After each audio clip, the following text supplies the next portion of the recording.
Welcome to the Intentional Awakening Podcast with your hosts, Kathy Gruver and Terrie Huberman. Well, hello there. I'm Terrie Huberman, and welcome to the Intentional Awakening Podcast. And I am your co-host, Kathy Gruver, and we are so happy to be back with you for another episode. Today, we're going to be talking about downloads and getting that cosmic information. First off, though, we have to pick our angel card. Yes, we do. Oh, this is a good one. The angel card of the day is forgiveness. Oh, yeah. Yeah. Let go of resentment, judgment, fears. Reduce your investment in staying angry or hurt. To forgive is to live in a world that is at peace with human nature. Yeah. Wow. A client yesterday brought up to me forgiveness and self-forgiveness. And yeah, we'll have to do an episode on forgiveness because I think it's a good idea. Huge. There's a lot to unpack there. There is a lot to unpack there. Is this the universe telling us we should do today on forgiveness? I mean, if you want, we can. I'm here for it. So. Let's do it. Let's do it. So forgiveness it is. So forgiveness it is. Thank you, random card generator. Forgiveness is one of those sticky things that when I'm coaching clients, I have so many people that say they just can't, they don't want to. That means that they're weak. That means that they're allowing the person to do stuff. And, you know, none of those things are true. Forgiveness is actually one of the strongest things you can do. And forgiveness so often actually isn't for the other person. It's for you.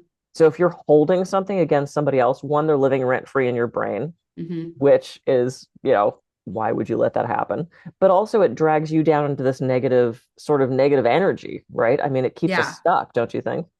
Yeah, I think there's a perception of what forgiveness is and or should be. And that's where we kind of get stuck in the chain, right? Gets a little bit kinked up there.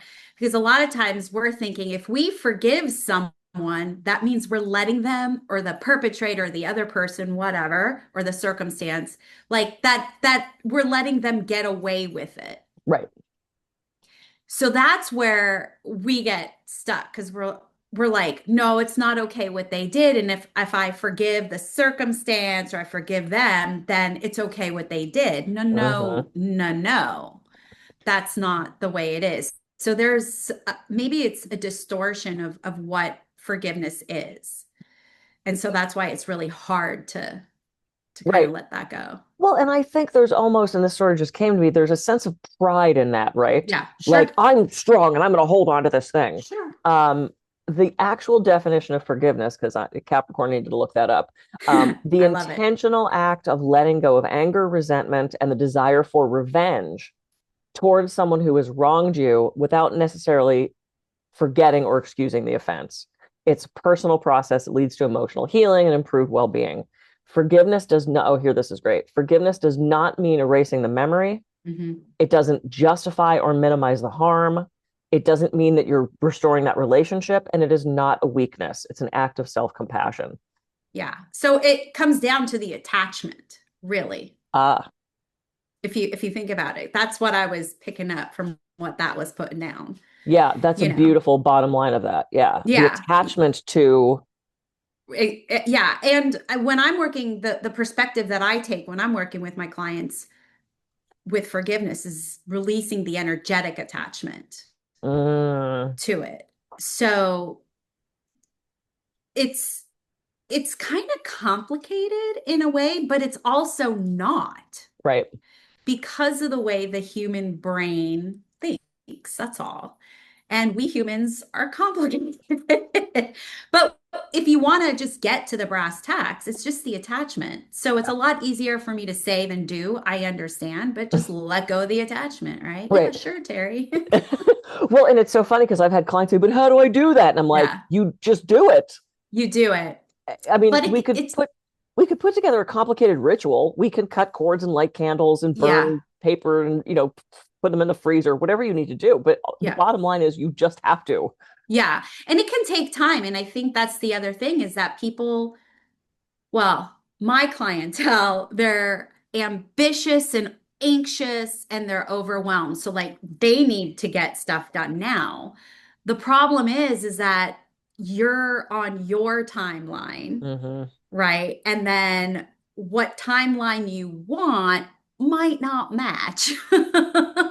Right? Because it's still a process of evolution to forgive someone or to forgive yourself. Yeah. So there is an evolution that's happening. And of course, in my studies, in my practices, it's the human that helps evolve the higher soul or the soul, right? So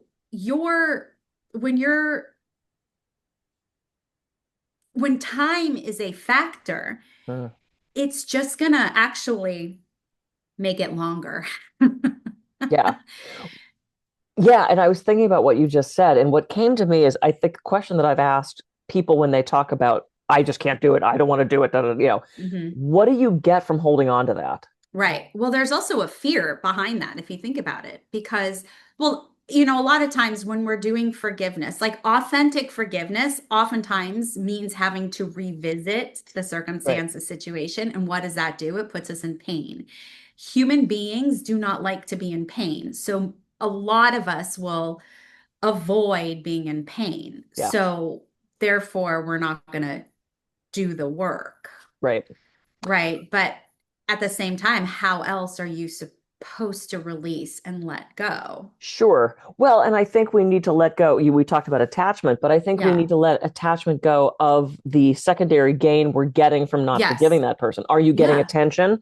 Are you the one that's right in your friend group? Does your family side with you? Yeah. Is your ego getting a boost because I'm better than them because I didn't do that? So I think asking, what am I getting from hanging on to this is a really good question. And if you say nothing, either I don't believe you and then just let it go, or you need to dig deeper. Yeah. I had an old friend. I mean, I haven't seen this person in decades. Her dad left her mom for one of her college friends. Oof. And there was still decades earlier, this woman was now in her like 30s or 40s. And she wouldn't talk to her father. Now, this guy married this woman. Wow. They fell in love. They had a family. They were happy. It wasn't just a fling. And I honestly feel like, if it was just a fling, that would suck. But the fact that he actually did fall in love with her, not that justifies cheating and leaving, but it seems somehow better to me, that it actually was a love thing and not, I want to sleep with this woman.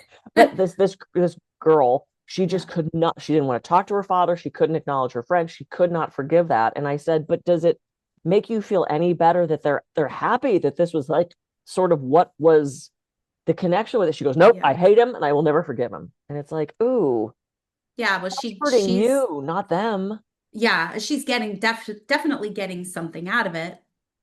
And but see, a problem with that is if you don't do some sort of internal reflection or investigation, you may not even know what the secondary gain is. Yep.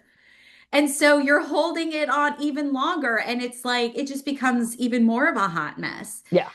But that's also part of, if I bring it back to the spiritual aspect, that's part of their path and their evolution.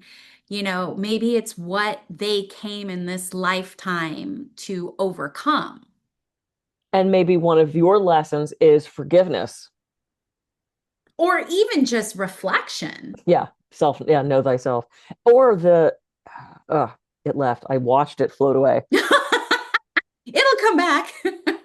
that not even the acceptance of it, hey, this happened and I have to say yes to this. Yeah. Because we can fight against, but what we resist persists. Absolutely. So if there's something that you're unhappy with in your life, no matter what it is, the more you focus on that negative thing without trying to actually transform it into something, it's just going to stay. The more you push it away, it's just going to keep knocking on your door. Yeah. So maybe your lesson in this lifetime is forgiveness or acceptance or loss, or I don't have the blueprint to the universe. No, I think I would love it too. Oh yeah. Maybe we could. Does Amazon have that? Yes. I'm sure it's on Kindle somewhere. Oh, great. I can't read on a computer though. I would like a scroll, like to show up and like by a donkey delivers it. Anyway, forgiveness. So forgiveness, once you've moved past that, makes you feel lighter. It opens up that space so that you can accept other things. Something's going to fill the space that you've just opened up from that forgiveness and that acceptance. And why do we want to hang on to this negative stuff? It just eats at us, right? That's what causes dis-ease. Yeah. Is us glomming onto this negativity and this feeling like I'm better than, or I'm right, or you hurt me. It's this almost sort of childlike thing. Oh my God, your dog's being adorable in the background. Is she good? She's digging for gold on the couch. Good for her. I know, right? Go for it, girl. Save us a block. Exactly. So if you have a client who's like no understanding that they need to forgive, but just seriously resistant or stuck in that, what would you advise them to do? I mean, we've got to change our mind first, right? But then what do you have a ceremony? Do you have a method that you use for that? Yeah. Well, most of the time what I do is I use what's called the heart hug method, which is a method I created where we open up the energy of the heart because it's the largest electromagnetic field of the body. It can actually, it's through entrainment, which just to quickly explain is that you have the electricity of your heart kind of gobbles up and eats, think of like a Pac-Man, lower frequencies and vibrations. So if you're, let's say, I don't know, what is when you're not forgiving, you can resentment. Let's just say the energy is resentment, right? So when you open up the heart, you can neutralize those resentment frequencies. So once those become neutralized, and I'm working with them through heart coherence and using their heart, then there's a type, it kind of takes you out of yourself into more observation mode. So then you can say, well, okay, how am I judging myself because of ... right? Because I'm a firm believer, and I've seen this with my clients, and that is that self-forgiveness is really the big thing in all circumstances, right? Yeah. So if you're like, for example, I stayed in a relationship for 4 years. I should have ended it after 1 year, right? So I'm harboring a lot of anger and resentment at myself that's being projected onto him, right? So I have to work on the forgiveness of myself, okay? So I work on the forgiveness of myself, but how was I judging myself? Yep. Because I held on. So then we start working on the judgment energy. And through that process, that is how we release the attachment. Yep. Beautiful. I love that. I was in for 20 years, so I got you beat on that one. Yeah. And I did have to your point, I did have those. How did I do? I should have. I'm stupid. Why did I? I mean, well, we did. Yeah. And we were there for a reason, and we learned from it. And now it's over. You know, it's only this moment. And we are here's the other thing. All we have is the now. Yeah. So we can keep hearkening back to the stuff from before that we want to hang on to and not forgive. But this sounds kind of flip, but like, what's the point? Yeah. It's gone. You can't undo it. But so my method for helping with forgiveness, and then we just have a minute left. I'm a big letter writer person. So I will have my clients write a letter to their mom, their ex, their whatever, saying whatever they want to say. Yes. And then we work with that letter. And then I have them write a letter from the other person back. Ooh. So powerful. Yeah. So crazy powerful. I'm getting chills on that. That's a great technique. And I've had clients go, I don't want to do that. I don't understand that. And I'm like, trust me, I don't give homework for me. I give homework for you. And if you don't want to do it, you can say that, but I'm going to push you to do it, especially the letter writing one. It's so good. Yeah. So we've got the heart hug, we've got letter writing, we've got meditation, and, all this, there's other great tips. Yeah. And, either of us can help you work through that. So, and we have hit our time. I'm Kathy Gruver. I could be reached at kathygruver.coach.